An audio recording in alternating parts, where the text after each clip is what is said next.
Selamat malam Pak Sunar dan teman-teman sekalian. Kami dari kelompok 12 akan memaparkan materi mengenai mampu menghitung abnormal return.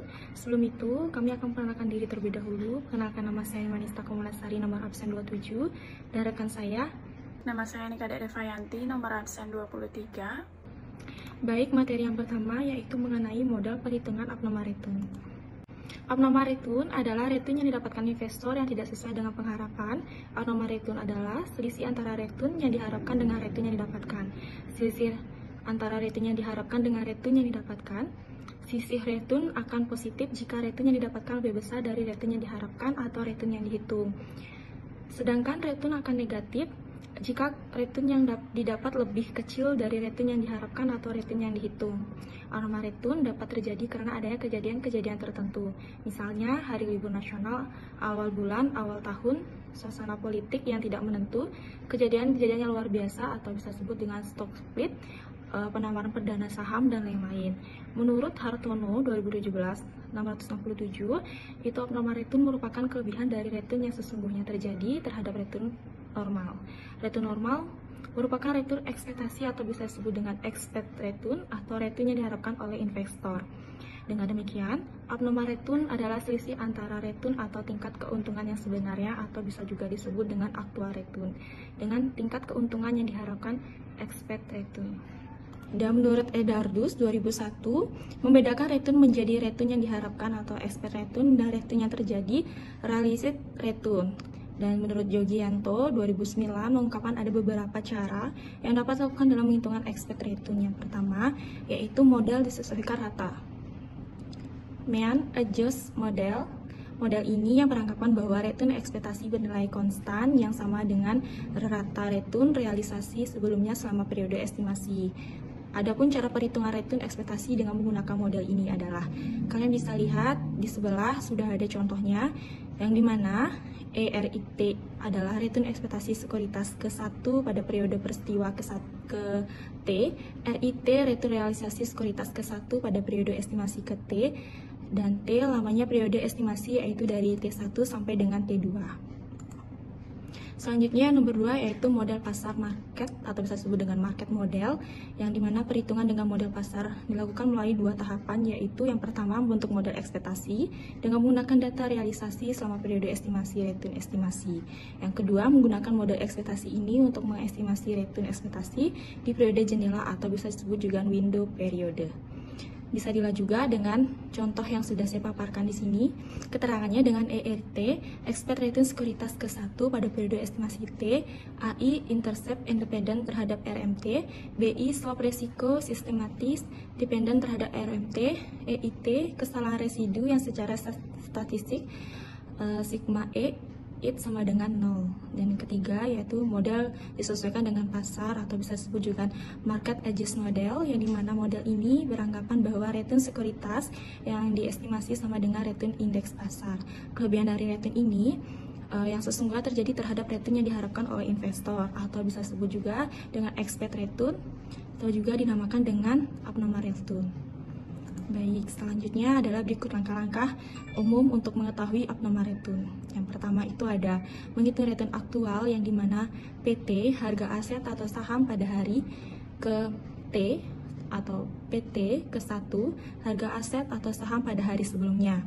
Yang kedua yaitu menghitung return pasar ekspektasi, yang dimana ERT, return ekspektasi saham pada hari ke T, dan A, konstanta registri intercept, dan yang ke B itu konvensi sensitivitas saham terhadap pasar slope regresi, dan RM return pasar pada hari ke T.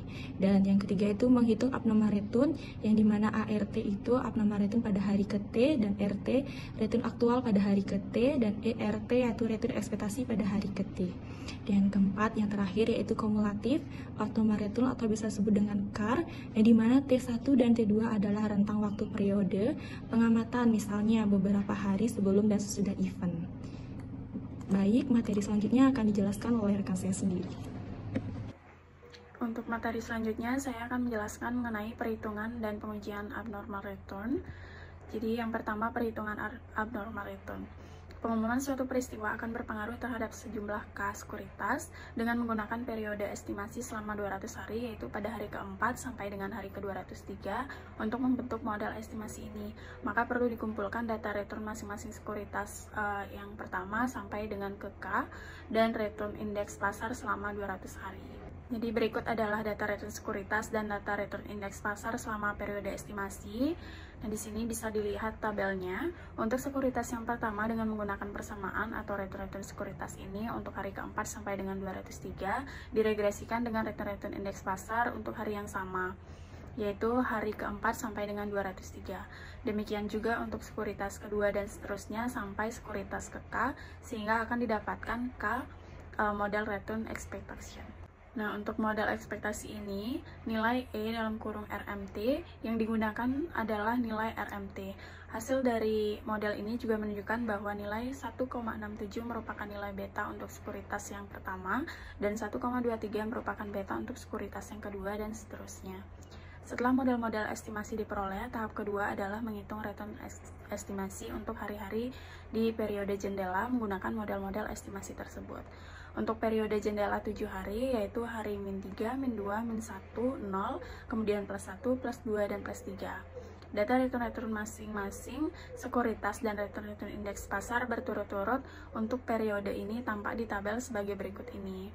Lalu materi yang kedua yaitu pengujian abnormal return. Pengujian statistik terhadap return tak normal mempunyai tujuan untuk melihat signifikansi return tak normal yang ada di periode peristiwa. Signifikansi yang dimaksud adalah bahwa abnormal return tersebut secara statistik signifikan tidak sama dengan 0 atau positif untuk kabar baik dan negatif untuk kabar buruk. Pengujian T atau t-test digunakan untuk maksud ini. Nah, secara umum, pengujian T yang menguji hipotesis 0 bahwa nilai suatu parameter sama dengan 0 adalah sebagai berikut. Jadi keterangannya T sama dengan T min hitung, lalu beta parameter yang akan diuji signifikansinya misalnya adalah koefisien dari regresi, rata-rata suatu nilai, dan sebagainya. Dengan demikian, pengujian T ini dilakukan dengan cara standarisasi dari nilai return tak normal. Standarisasi yang dilakukan adalah dengan membagi nilai return tak normal dengan nilai kesalahan standar estimasinya atau standar error of the estimate. Kesalahan standar estimasi merupakan kesalahan standar pada waktu mengestimasi nilai abnormal returnnya. Standarisasi dilakukan untuk return tak normal masing-masing sekuritas. Return tak normal standarisasi atau standarized abnormal return untuk sekuritas KI dapat ditulis sebagai berikut. Nah, ini merupakan rumus dari perhitungan standarisasi return tak normal. Untuk keterangannya, RTNS IT merupakan return tak normal standarisasi sekuritas KI pada hari ke-T di periode peristiwa. Lalu RTNIT, return tak normal sekuritas KI pada hari ke-T di periode peristiwa. Lalu KSEI adalah kesalahan standar estimasi untuk sekuritas KI. Lalu permasalahan yang timbul adalah nilai kesalahan standar estimasi bagaimana yang dapat digunakan. Beberapa cara telah digunakan untuk menentukan kesalahan standar estimasi yang akan digunakan, yaitu sebagai berikut ini. Yang pertama, kesalahan standar estimasi ditentukan berdasarkan deviasi standar return selama periode estimasi dengan nilai standarnya yang digunakan adalah nilai rata-rata returnnya. Lalu yang kedua, kesalahan standar estimasi ditentukan berdasarkan deviasi standar return selama periode estimasi dan nilai standar yang digunakan adalah nilai prediksi returnnya. Lalu yang ketiga yaitu kesalahan standar estimasi ditentukan berdasarkan deviasi standar return hari ke T secara cross section selama periode peristiwa. Nah, cara yang pertama dan kedua dilakukan untuk masing-masing sekuritas KI. Cara yang pertama dan kedua ini membutuhkan periode estimasi sehingga hanya dapat diterapkan untuk model pasar atau market model dan model sesuai rata-rata atau mean adjust model, dan tidak sesuai dengan model sesuaian pasar atau market adjust model karena model ini tidak menggunakan periode estimasi. Nah, untuk cara yang ketiga ini dilakukan secara agregat untuk semua sekuritas atau cross section. Cara ketiga ini hanya membutuhkan periode peristiwa dan tidak membutuhkan periode estimasi. Oleh karena itu, model sesuaian pasar atau market adjust model tepat digunakan untuk cara ketiga ini. Nah, untuk kesimpulan dari presentasi kelompok kami, Yaitu sebagai kesimpulan, uang memiliki peran yang sangat krusial dalam berbagai aspek kehidupan kita, mulai dari memenuhi kebutuhan dasar, mendukung pendidikan dan pengembangan diri, hingga memberikan perlindungan finansial dalam suatu darurat.